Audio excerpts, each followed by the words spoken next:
दोस्तों, क्या आप बैकुंठ धाम के रहस्य की जानकारी जानना चाहते हैं तो इस वीडियो को ध्यान से जरूर देखिएगा। बैकुंठ धाम, जिसे विष्णु लोक भी कहा जाता है, हिंदू धर्म में भगवान विष्णु और देवी लक्ष्मी का निवास स्थान है, जहां जीवात्मा को परम आनंद और शांति प्राप्त होती है और फिर कभी वापस मृत्यु लोक में वापस नहीं आना पड़ता। दोस्तों, क्या आप बैकुंठ धाम के बारे में जानते हैं? कैसा है बैकुंठ धाम? बैकुंठ धाम की प्राप्ति कैसे होती है? पृथ्वी से बैकुंठ धाम कितनी दूरी पर है? स्वर्ग और बैकुंठ में क्या अंतर है और बैकुंठ का क्या है अर्थ? दोस्तों, इन्हीं सभी सवालों के जवाब हम सनातन टेल्स चैनल की इस वीडियो में विस्तार से जानेंगे। आपसे छोटा सा निवेदन है कि इस वीडियो को एक लाइक जरूर कर लीजिएगा और यदि आप चैनल पर नए हो तो चैनल को सब्सक्राइब अवश्य कर लीजिए। साथ ही कमेंट में जय श्री कृष्णा और जय जगन्नाथ अवश्य लिखिए। चलिए जानते हैं। दोस्तों, सबसे पहले हम बैकुंठ धाम के बारे में कुछ महत्वपूर्ण बातें जान लेते हैं।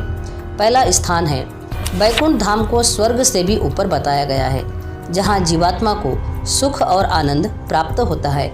इसकी विशेषता, यह स्थान कर्महीनता, निष्क्रियता, निराशा, हताशा, आलस्य और दरिद्रता से मुक्त है, जो परम पवित्र धाम है। श्रीमद् भगवद गीता में भगवान श्री कृष्ण ने कहा है कि जो व्यक्ति बैकुंठ चतुर्दशी का व्रत रखता है उसे बैकुंठ धाम की प्राप्ति होती है और उसे पुनर्जन्म नहीं मिलता। दोस्तों, बैकुंठ चतुर्दशी के दिन भगवान शिव और श्री हरि विष्णु एक रूप में रहते हैं, जिसे हरिहर मिलन कहा जाता है। अब हम जानेंगे पहला सवाल, बैकुंठ धाम कहाँ है? दोस्तों, हिंदू धर्म के अनुसार कैलाश पर महादेव और ब्रह्मलोक में ब्रह्मदेव बसते हैं। उसी तरह भगवान विष्णु का निवास बैकुंठ में बताया गया है। बैकुंठ लोक की स्थिति 3 जगह बताई गई है। पहला धरती पर, दूसरा समुद्र में और तीसरा स्वर्ग के ऊपर। बैकुंठ को विष्णु लोक और बैकुंठ सागर भी कहते हैं। भगवान श्री कृष्ण के बाद इसे गौलोक भी कहने लगे। चूंकि भगवान श्री कृष्ण और भगवान विष्णु एक ही है, इसलिए श्री कृष्ण के निवास स्थान को भी बैकुंठ कहा जाता है। अब जानते हैं पहला सवाल, बैकुंठ धाम का रहस्य। दोस्तों, धरती पर बद्रीनाथ, जगन्नाथपुरी और द्वारिकापुरी को भी बैकुंठ कहा जाता है। चारों धामों में हिंदुओं का सर्वश्रेष्ठ सबसे पावन तीर्थ बद्रीनाथ नर और नारायण पर्वत श्रृंखलाओं से घिरा अलकनंदा नदी के तट पर नीलकंठ पर्वत श्रृंखला की पृष्ठभूमि पर स्थित है। भारत के उत्तर में स्थित यह मंदिर भगवान विष्णु का दरबार माना जाता है। बद्रीनाथ धाम में सनातन धर्म के सर्वश्रेष्ठ आराध्य देव श्री बद्रीनारायण भगवान के 5 स्वरूपों की पूजा अर्चना होती है। भगवान विष्णु के इन 5 रूपों को पंचबद्री के नाम से जाना जाता है। पहला है श्री विशाल बद्री, दूसरा है श्री योग ध्यान बद्री, तीसरा है भविष्य बद्री, चौथा है श्री वृद्ध बद्री और 5वां है श्री आदि बद्री।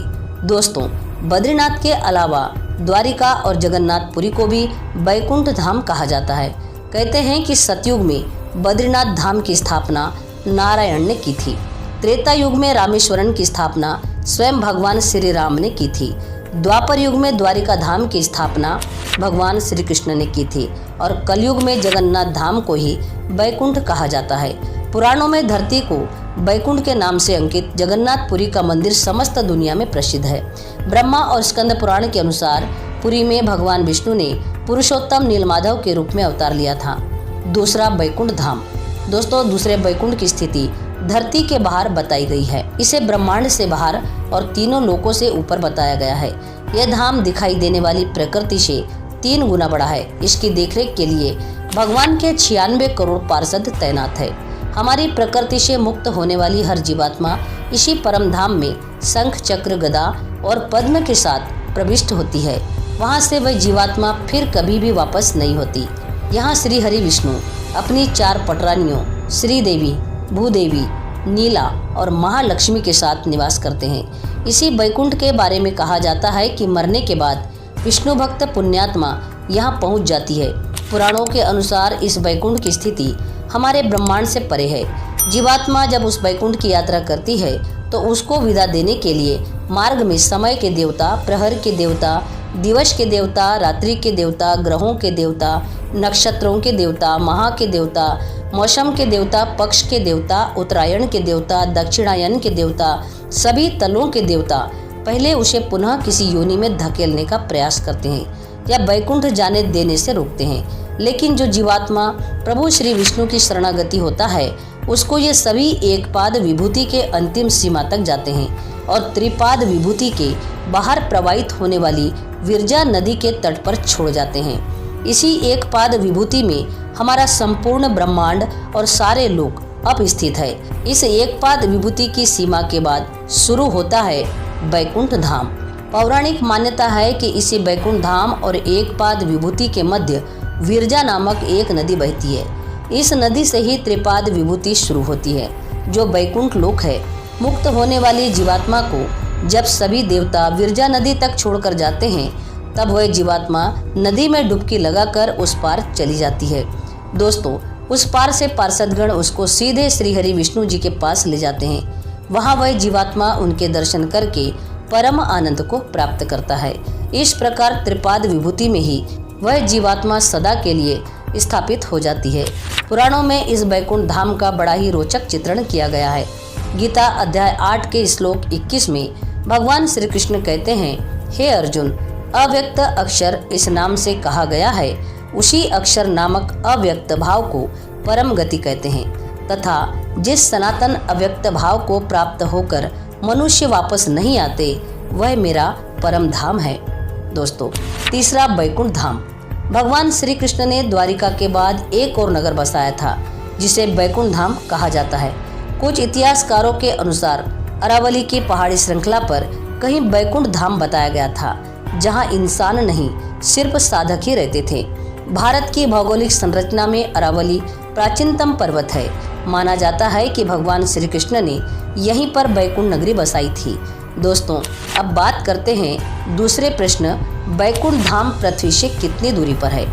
दोस्तों, यह एक धार्मिक और दार्शनिक प्रश्न है जिसे वैज्ञानिक रूप से मापा नहीं जा सकता। बैकुंठ को अक्सर एक ऐसी जगह के रूप में वर्णित किया गया है जो भौतिक जगत से परे है, इसलिए इसकी दूरी का कोई वास्तविक माप नहीं है। यदि हम वैज्ञानिक रूप से समझने की कोशिश करें तो बैकुंठ को आकाशगंगा के केंद्र में स्थित माना जाता है, जो पृथ्वी के लगभग 433.79 प्रकाश वर्ष दूर है। अब बात करते हैं तीसरे प्रश्न की, स्वर्ग और बैकुंठ में क्या अंतर है। दोस्तों, स्वर्ग वह जगह है जहां इंद्र आदि देवता निवास करते हैं। मृत्यु के बाद स्वर्ग की प्राप्ति हर किसी को नहीं होती। हालांकि स्वर्ग जाने के बाद आत्मा को मृत्युलोक फिर से आना पड़ता है, भले ही उसे स्वर्ग में कितना ही सुख क्यों न मिले। वहीं बैकुंठ वह स्थान है जहां भगवान विष्णु और माता लक्ष्मी का निवास होता है, जिसे विष्णु लोक भी कहा जाता है, और यहाँ से मोक्ष प्राप्त आत्माएं कभी वापस नहीं आती। यह भौतिक जगत से परे है। जिस आत्मा को परम धाम की प्राप्ति हो जाती है, वही बैकुंठ धाम है। यही अंतर है स्वर्ग और बैकुंठ धाम में। दोस्तों, आशा करती हूँ कि ये वीडियो आपको जरूर पसंद आई होगी। अगर वीडियो पसंद आई हो तो वीडियो को लाइक, शेयर और सब्सक्राइब अवश्य करें।